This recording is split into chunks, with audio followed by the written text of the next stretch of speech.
Hi everyone, it's Andrea over at Sewspire.com. Happy November to you. So this month we are starting a new project. It is going to be a rectangular shaped messenger bag that we will use my modified T method to construct. And so in this week's video, I am going to be sharing the vision for the bag. I am also going to go over some of the pattern measurements. This is the first time that I am constructing this bag. So the way my own personal design process works is first I get the vision or the idea in my mind, and the amount of time which I spend with that vision varies. Sometimes it might just be a couple of hours. Sometimes it could be years that I will play with this design in my mind before I even actually touch the sketchbook or start cutting the fabric. So where I'm at with this particular design, which I am calling the City Slicker 2, I will link to the original City Slicker down in the notes if you're interested in taking a look at those videos. This project was inspired by that and the lovely Veronica, who brought that design back to light during the last and final segment of AMC for 2021. And so I wanted to do something a little different with this bag, and really different than anything that I've done before, in that I am working with non-traditional materials. The materials that I selected for this were inspired by the current trend, which I've seen described as 90s grunge. And I am also modeling that trend today for you. It's plaid, and we're going to see a lot of plaid for this winter season. I recognize flannel and plaids are classic, but we will definitely see that this season in all of the catalogs and online and such. So they're calling it 90s grunge, which I know most of you watching were definitely alive in the 90s and probably had some sense of style, so you might also like this particular design. So what I have so far is the basic pattern measurements. There are still some aspects of this design that I am very much troubleshooting, contemplating, but really just leaving space for, because I know that if I rush this, one, I'll be disappointed, and two, I'm going to miss a really awesome opportunity to expand my skills as a designer and a maker, because I have found over the years, when I leave space for the process to evolve, and I have a couple nights to sleep on it, and I can wake up with a fresh mind and think about it in little chunks, that the answer comes to me. And that really is how I have developed so many of my processes. So I thank you in advance for bearing with me why I take this week to let some of these things unfold. And that's why I went ahead and hit record today, because I know so many of you are passionate, talented bag makers.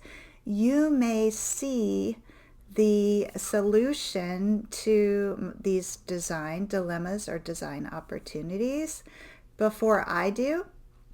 So please feel free to offer your suggestions and tips and thoughts and ideas in the comments. I love to read your comments. I try to respond to as many as I can, but I cannot always get to all of them. But please know I do see and read every single one, and I appreciate every single one of you who take the time to comment. So thank you, thank you, thank you. All right. So let me show you, this is the aspect of this design that I am most excited about. And this, again, this is flannel shirting material. It's from the Christmas collection at the fabric shop there. And you can see it's quilted, and I just did this on my machine, and those are 1-inch rows, which I ran there on the diagonal. I didn't get it perfect with the pattern. I certainly could have tried, but that wasn't a top priority for me. And then I back that with the Annie's Soft and Stable, which really is turning out to be such a fabulous product. I know you guys have been telling me to play with that for many, many years, and I'm sorry I waited so long. It really is wonderful. So you can see how that offered the quilting a lot of depth, and it offered this lightweight, basically shirting material, plenty of stability and body to be used in a bag. So this panel here is actually going to be a front pocket panel on this bag, and then this is corduroy, like you might make overalls or a skirt from, also for garment making. And because it's corduroy, it has those lines and the texture and kind of lends itself to that little velvety feeling. So that corduroy is going to be the lining on the pocket that is going to peep up like that. And let me show you here. This pocket will probably be a better pocket to use because the quilting was a little more in line with the pattern there. And so there's just going to be the tiniest peep of that corduroy coming up over the pockets there to give that gold. And then let me get you all of these pieces up here. I am going to use the antique brass for this, and then some navy faux leather. So I am really excited about this. But again, I have a few things that I'm still working through. So let me go over what I know for sure is going to happen. So on the front and rear of the exterior of this bag will be 2 of these quilted pockets. One of them is going to be a full-length zipper pocket, and that's going to be on the rear of the bag. And then the second pocket is going to be divided down the center, and that's perfect for the phone or larger items. You might even be able to fit like an umbrella in that pocket, one of the small travel size umbrellas, a small journal. But this pocket on the front of the bag is going to be divided in half. There will be a center magnetic snap there that is going to be used to close the flap closure on this bag. Now, the depth on this bag is only going to be about 4 inches, and this flap is going to come down about 3/4 of the way down the front of the bag. So you can see the pattern becomes less of a distraction once that flap is on there. And then what's going to be unique about the flap is the underside is also quilted, and the front is going to be this navy faux leather, and there is going to be a 5-inch zipper pocket in the seam of the flap. So the zipper pull will end at the top when that pocket is closed, and you'll pull that down to unzip, and that will be the perfect place to keep the phone or like the to-do list, anything that you would want to access with ease without having to open the bag up. So I have done this kind of pocket before in a flap on a messenger bag. I don't think I've ever created a tutorial for it, but I have definitely done this kind of pocket. So my thinking is I'll attach the zipper initially to the exterior and the lining like that right at the side, and then I have another piece of flannel here that is going to comprise the actual pocket, which will, you know, be sandwiched between the two layers, and you'll access it from the side like that. So that part I think I have under control there, and the zipper will be visible just right on that side seam. But this is a process that I will actually have to sew before I can finish writing that part of the PDF tutorial that accompanies this November series. So that is part of the holdup. So I want to actually assemble this flap, which I would want to record that for you. And then I can be certain about the instructions that I'm going to include in the PDF. So that's why I don't have the PDF for you quite yet, but I am going to strive to have that by the end of the week so that I can make sure to relay accurate information for you. Then on the sides of this bag, the sides are actually cut 5 inches deep, but they'll net us a 4-inch deep depth there. There are going to be 2 more quilted pockets with that little bit of corduroy peeping up behind there.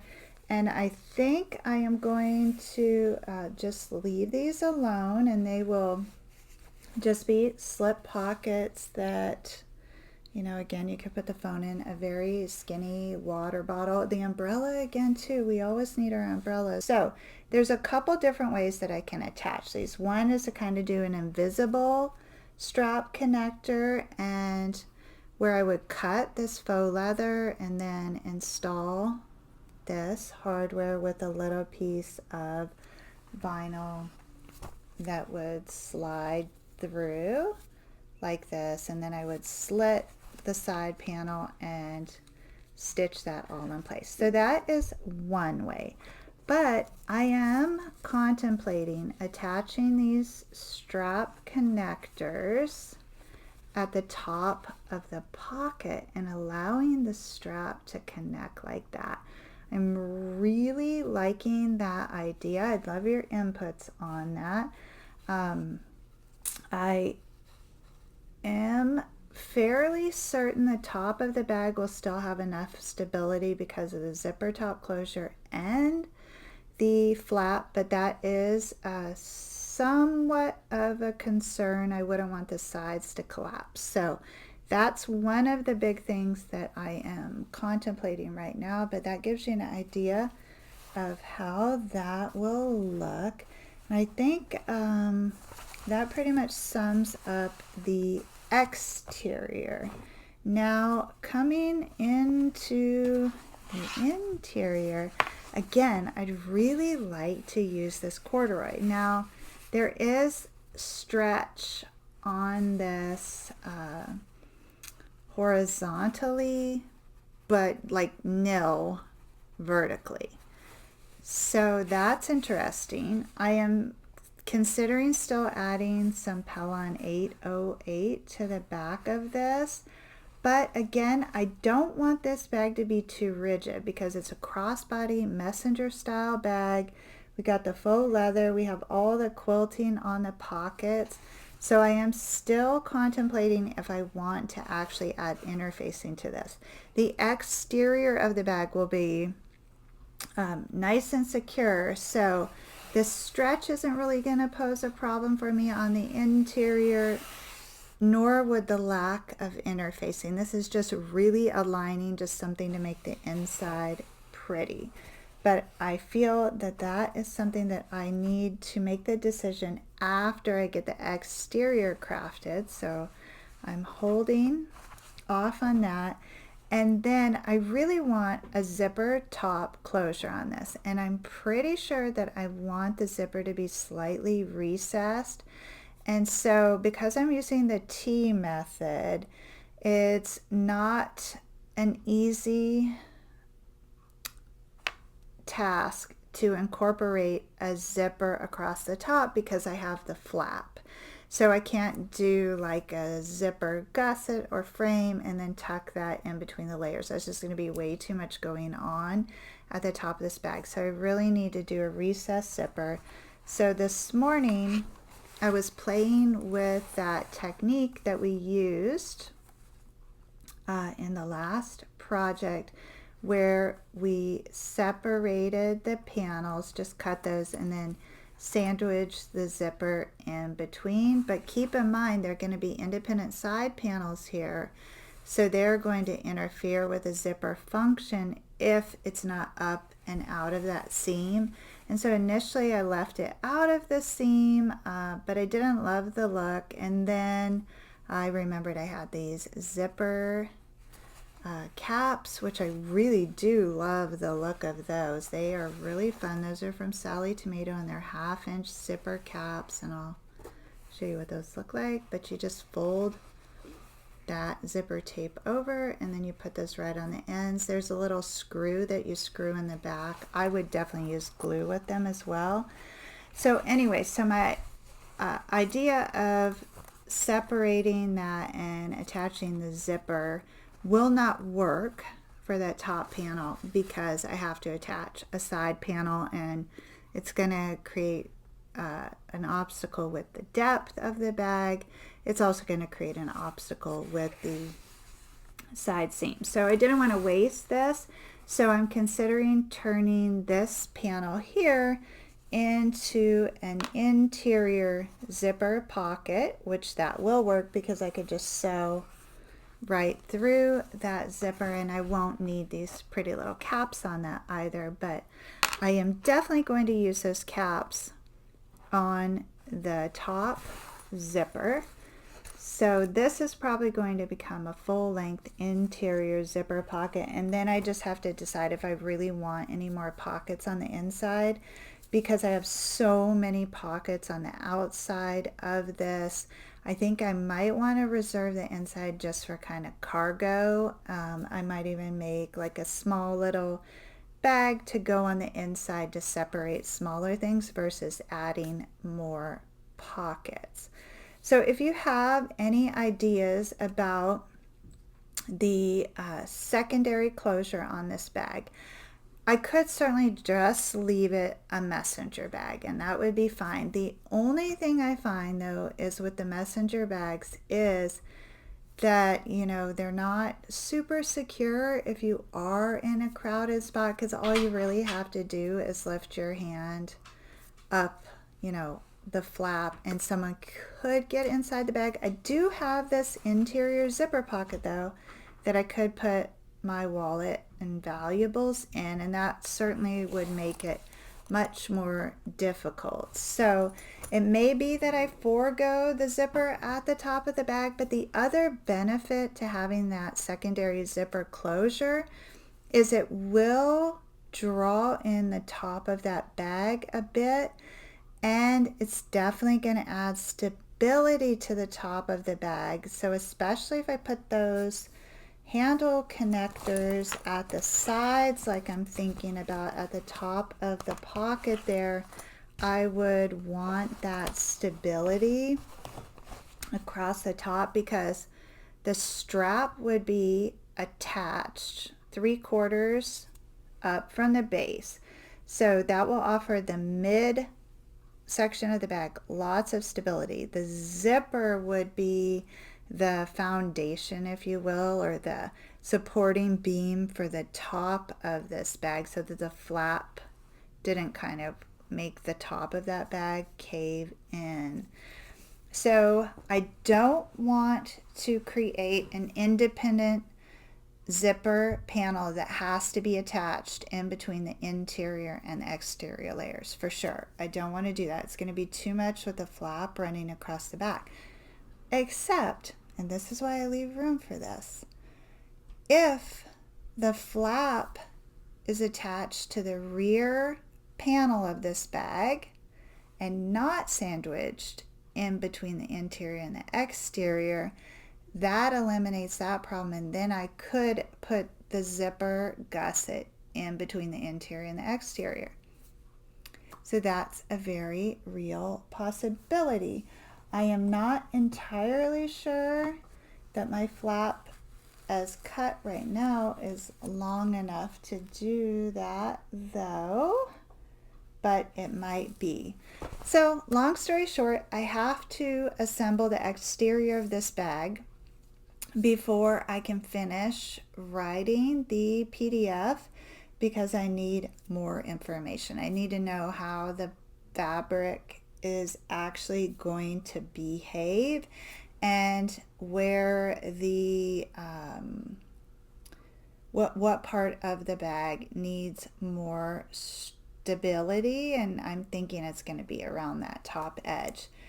So that's where we're at. I am going to continue working on this today, and then I will be back with you on Friday for my weekly vlog.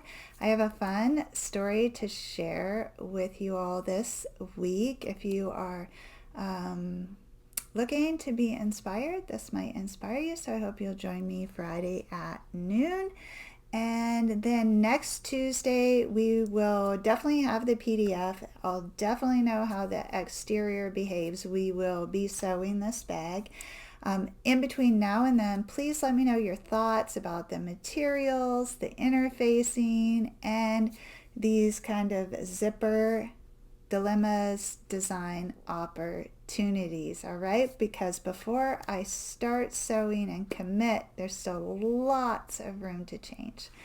So as always, please know the creative genius in me will be celebrating the creative genius in you. I hope you all have a beautiful day. Thank you for joining me.